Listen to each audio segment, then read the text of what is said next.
Today on Close, we are joined by David Helbraun, founding partner and chairman of Helbraun Levey, the New York hospitality law firm that he founded in 2005, represents more than 1,000 restaurants, bars, hotels across the city. Before he was a lawyer, David was behind the bar himself. I was a bartender too, but I never went on to own a company, which you did, Pyramid Coffee Company, a multi-unit Manhattan cafe chain. A lot's happened in the restaurant market since COVID. We're going to talk about some of it. But first off, David, thanks so much for being here. It's a pleasure. So I guess high level, before we get into the meat and potatoes, how did you get into the restaurant industry? Talk us through your background a little bit. 17 years old. I had a baseball coach. Not that far back. He was a bartender. No, it's good. And I thought he was the coolest guy in the world. I went to bartending school at 17. I lied about my age. I did too. Nice. In Long Island? Now in the city. Okay. I passed that test and I started bartending. I ended up bartending through college, went to law school. Second year of law school, I was like, man, this is boring. I do not want to be a lawyer. I have way too much energy and I miss being behind the bar. Yeah. So I left law school in 1993, and then I just started working back in the industry. Okay. So I'd been in the industry at that point for 8 or 9 years. I had a chance to get into coffee. I started getting into the coffee business. I ended up opening up a bunch of coffee bars in Manhattan, and I did that until my late 30s, at which point I started getting very exhausted. I was waking up at 3 in the morning to run my coffee bars. Yeah. And I had this law degree. So I thought, I'm going to go hang up a shingle. So I hung up a shingle. My friends were like, you're a lawyer now? Did you keep the coffee bars open while you were doing this? I sold the coffee bars Okay. back to my partners. And I started going around to my friends who were in the restaurant industry and saying, hey, I'm a lawyer. You should hire me. And they said, since when are you a lawyer? You're David Coffee. Little by little, I started to grow a practice. And today, 20 years later, we're a 40-person firm representing 1 million restaurants.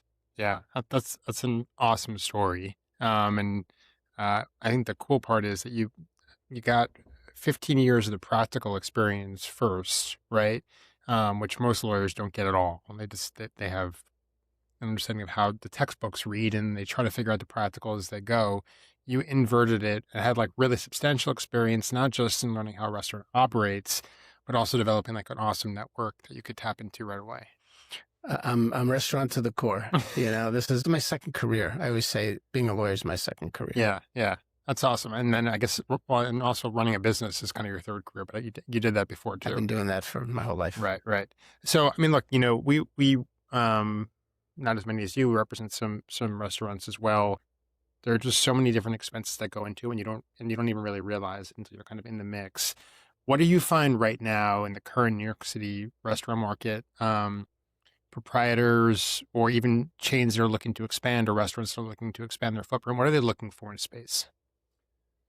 Well, in a space, they're looking for a lot of different things. If you could just imagine standing in front of a space and you're thinking about opening up a restaurant there, I can walk you through what a restaurateur sees. Okay. So you're standing across the street and there's a space you're thinking about. The first thing you're looking around for is, are there churches or schools on the block? Why? Because the New York State Liquor Authority has something called the 200-foot rule, where that if there is a church, school, or a place of worship within 200 feet on the same block, you cannot get a full liquor license. Get beer and wine. God is okay with beer and wine. He does not like hard liquor. Well, there's wine in church, so why not? There is. And beer in school, I'm sure, Exactly. somewhere. We've actually put a beer and wine license in a church. Okay. In the basement of a church. So that sounds like a cool place to go. And you can sin and be absolved of it in the same place. Right. It's not bad. One-stop shop. Exactly. That's right. So you're looking around for that. If you're a restaurateur and you want to have a full service restaurant, you need a full liquor license. So, okay, no churches, no schools, fine. As we start to cross the street, we start looking at the sidewalk. Can I put tables and chairs outside? Can I put outdoor dining in the roadway? Yeah. Because now this is a big thing in New York City. Is that more of a post-COVID requirement? Because you didn't see this at all before 2019, right? Well, there's two parts to it. The outdoor dining you didn't see, meaning the roadway dining. The stuff that's in the road, that's built, and now it has to be taken down in November and put up again in April. Right. That's new. There's always sidewalk cafes, though. Yeah. So oftentimes you can get 10, 20, 50 extra seats just by putting tables and chairs on the sidewalk. And it's free marketing too when you have the outdoor seat. You walk by a place, people are sitting outside. Yeah. You want to go in. Right. It's inviting. Yeah. So you start looking around at that. Okay, yes, maybe I can, maybe I can't. Then you want to kind of understand where you are in the city. For example, if I'm a bar owner and I want to be open till 2 or 4 in the morning and I am in the East Village or I'm in the West Village or I'm anywhere downtown in community boards 1, 2, or 3, and I'm on a sleepy side street, there's no way I'm going to do the deal because I'm never going to get approved for the liquor license that I need. Yeah. So all these calculations are going into the mix of a bar or restaurant owner. So then you walk across the street and you look at the facade and you think, wow, I got to change that facade. Well, now I've got to wonder if this is a landmark building. Landmark Preservation Commission comes in and they allow you to do very little. And it's more time, right? It's more time and it's more money. Yeah. And that's the whole game. You nailed it. Time and money. Yeah. That's the game in everything. It's the game in everything. So how much time and how much money? Right. So these are the calculations that we're making before we even step in the door. The last thing I'm going to look for, though, is there venting on the side of the roof? That's very expensive, right? Because I'm going to put in equipment, cooking equipment, that's going to need a stack that goes to the roof. Right. If it's not there, I got to put it in. Yeah. That could be $100,000. Do you find that you're identifying some of this stuff for clients, like that it gets past maybe the more unseasoned restaurateur or somebody who's moving to New York City for the first time from another area, and they're maybe not working with like the most polished broker, or they're not working with a broker at all? Do you sometimes have to gatekeep these issues for your clients? We flag them. Yeah. And for first timers especially, we say, you better walk through with an architect and a general contractor. Right. And if you're not, and they don't know restaurants, you're going to get screwed. And they don't listen to you, and they just sign the lease. Sometimes they do. Sometimes they do. Yeah. So now I'm walking through the door. I figured out all this stuff that we just talked about.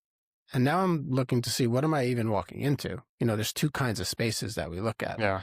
We look at vanilla box spaces, self-explanatory. And then we look at what's called the key money deals. Key money is a quaint term. In the old days, you'd give somebody some money, they'd give you a key, you'd open the door, and you can operate. Not quite that way these days, but you get a lot of the infrastructure. So key money deals are huge in the city. And for first-timers especially, and actually most restaurateurs now only look for these second-generation spaces. Why? Because when you walk in, you've got a grease trap, you've got the electric that you need for a restaurant, you've got the ventilation, probably, you've got everything you need to operate. Again, time and money. So I'm looking to see what kind of space am I walking into. Electricity is a big deal. If I'm just opening up a retail shop, I don't need much. If I'm opening up a restaurant, I need a lot of amperage. Right. I'm looking at the basement. If I'm opening up a regular retail shop, I just probably have to put storage. If I'm opening up a restaurant, I might need to put a walk-in refrigerator down there and have it used for prep. Yeah. Can I even put people down there? Is it legal? Are there 2 means of egress? Right. Et cetera, et cetera. Yeah. So I want to talk a little bit about availability, or I guess scarcity. Recent data shows availability across kind of the major shopping corridors in Manhattan. Record lows, 11.9% in Q2. We're obviously past Q2, with Soho down just 8%. Why are these kind of quality restaurant spaces becoming progressively more scarce in the city? Well, the quality spaces are scarce because the good operators are snapping them up. Yeah. So recently I had a client who was leaving a space on Bank Street. It's like one of the most picturesque, gorgeous blocks in the city. It's prime West Village. There's cobblestones. It's on the corner. The moment she told me that she was thinking about leaving, we started to put the word out with her blessing. And it was a bidding war. We had 10 of the best operators in the city bidding for this space because it was built out. It's on a good block. The landlord was decent and the rent was okay. And this is happening on every good space. So they don't even hit the market. Yeah. There's an underground connectivity between brokers and good operators where anytime something comes available, the broker goes to their little network and they can sell it without ever having to put it on any platform. So if you're not plugged in and you think, well, I am a good operator, people don't know it yet, how are they boxed out of this type of space? Oftentimes they are. Yeah. They are. So it's up to them to make the connections with the brokers. Right. And there's a handful of brokers who deal with restaurants. Some of them deal with key money deals. Some of them deal with, bigger landlords, and you have to get to know them. Right.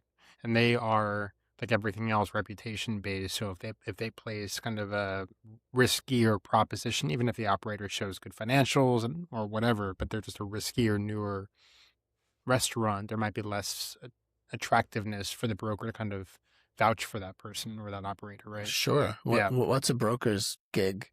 Their gig is like, get me paid as quickly as possible. Let me get this off the market. Right. So they're going to go to Eugene Rem, who owns Corner Store in Oresh and, all these amazing restaurants. Can you get me a seat at Corner Store? I can. You can.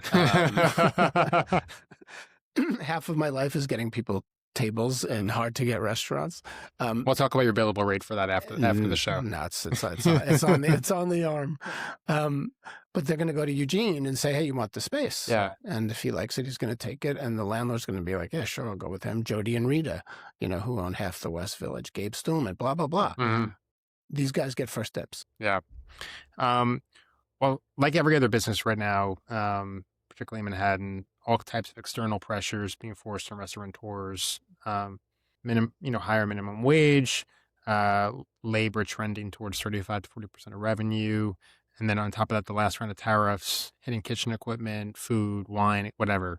Where are you seeing the most vocal concern about the externalities right now in the restaurant market? What are people most concerned about, both in the short term and kind of medium term risk? Without a doubt, labor. They can't find it.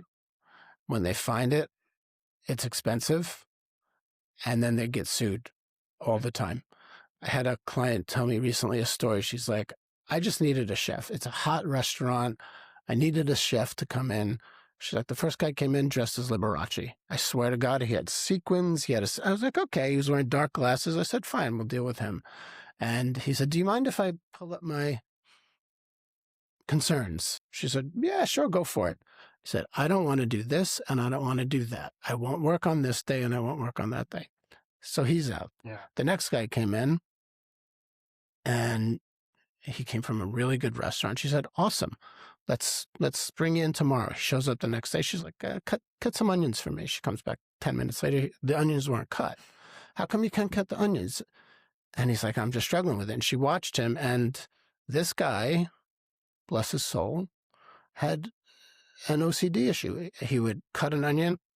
He tapped the table 3 times. He'd cut the onion. He tapped the table 3 times. And he couldn't cut an onion. And so these are the kinds of stories we hear all day long. That's an amazing story. So are there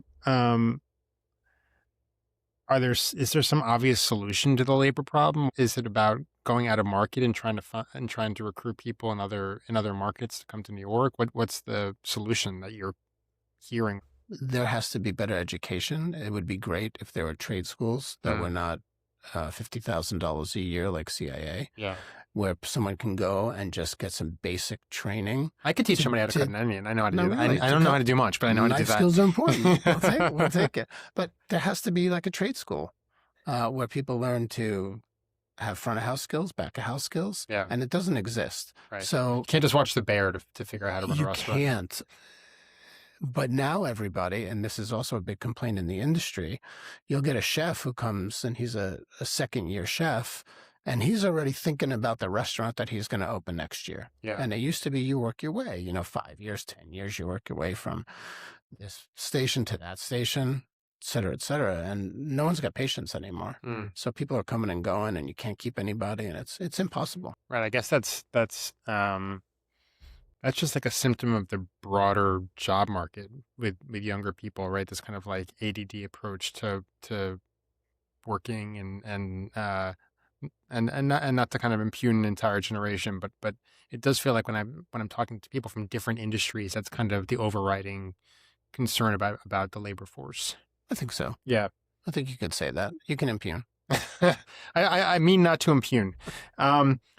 So we, like your firm, we handle some lease negotiations and unfortunately a fair amount of litigation involving landlords and tenants, and it feels like there's been like a big leverage swing since COVID. During COVID, it felt very much like the tenant had some leverage, and there was and lease terms and maybe litigation or the lack thereof was reflecting that, and it's kind of swung in the other direction. Are you kind of feeling the same shift in the leasing market? You're shaking your head no. I've never seen it shift from landlord having all the leverage. Yeah. And we probably negotiate a couple hundred leases a year for restaurants. And this is a typical negotiation. Hey, we want to take out this clause. No. Hey, landlord, this makes no sense at all. Too bad. And that's negotiations with what we call landy. I have a hard time calling someone who owns property a lord.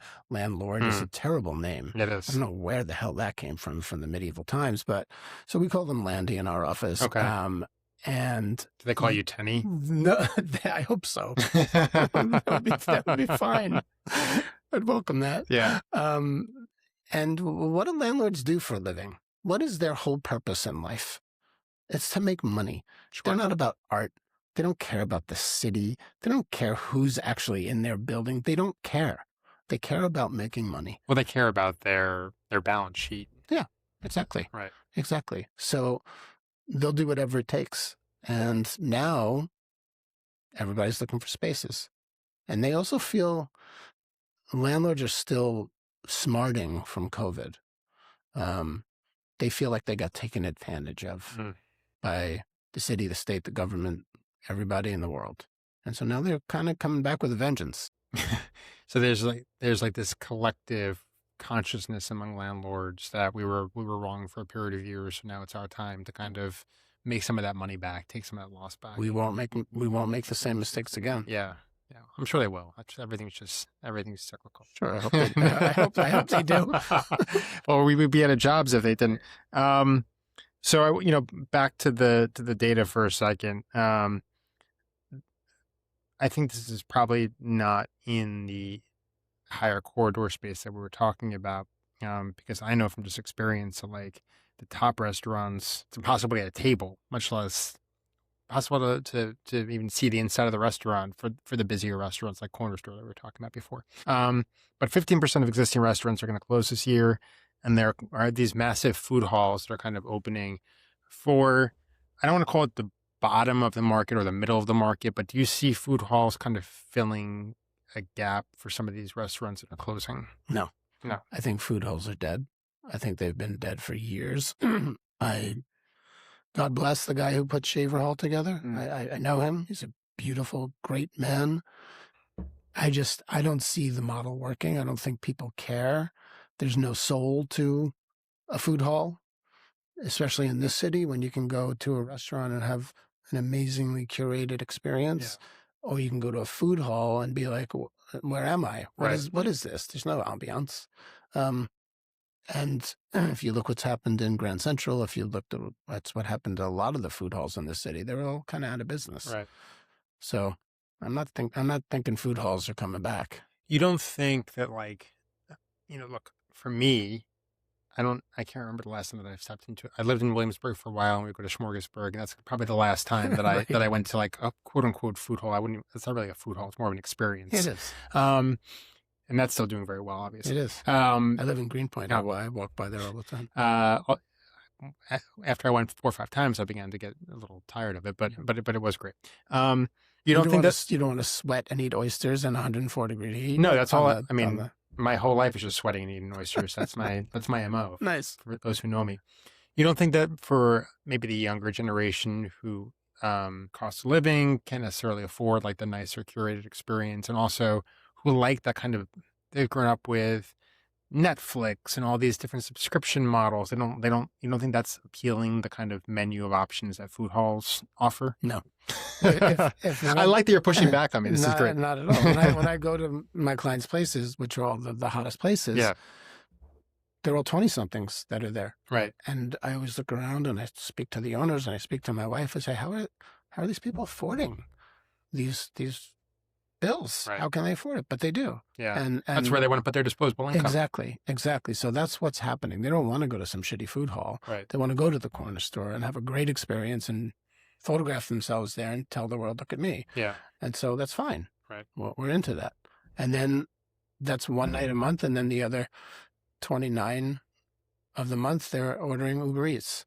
I'm curious what you think about, just because it's down the street from us, and I have not really gone, although people in my office do, about Wonder, which kind of merges the two, right? It's taking like these higher end places. It's almost like going to like City Field or Madison Square Garden that like has the like fancier restaurant, but has the booth version of it. So do you think that's an effective, sustainable model that we might see more of? Wonder's interesting. I just had a client actually sell to Wonder. They were acquired by Wonder. I don't look at them as a food hall. Yeah. I look at them just as a delivery platform. I think the food hall part of it is ancillary to their true business, right, which is delivery. And I think they're smart to do that because I know I order delivery all the time. Right. So do I. So unfortunately, why not? Now they've got a nice, a nice stable of chefs and restaurants, and they're doing good. So I want you to put on your prognostication, and I know as a lawyer you're probably loath to do that. Over the last 3-4 years, and this is COVID induced, I think you see more outdoor dining, you see more street dining. At least anecdotally, I think like the higher end of restaurants are getting hotter and hotter and hotter. Like the better restaurants are getting hotter and hotter, and there's almost like a velvet rope type feel to like get the reservation. There are all these apps where like you can track what reservations are becoming available. Are there any trends that you see kind of potentially emerging or trends in the industry in New York City that might reveal itself over the next 5 years, decade, anything that's not here quite yet that might get here? Well, that's a tough question. One trend that we're in the midst of is that there's a consolidation going on amongst restaurateurs, meaning that you used to be able to enter the industry and say, I'm going to open up a restaurant. And that's kind of all you would think about. I'm opening up this restaurant. I've been a chef for a long time. I've been a GM for a long time. I'm going to open up my dream restaurant. And that was fine. Yeah. And you can make a living.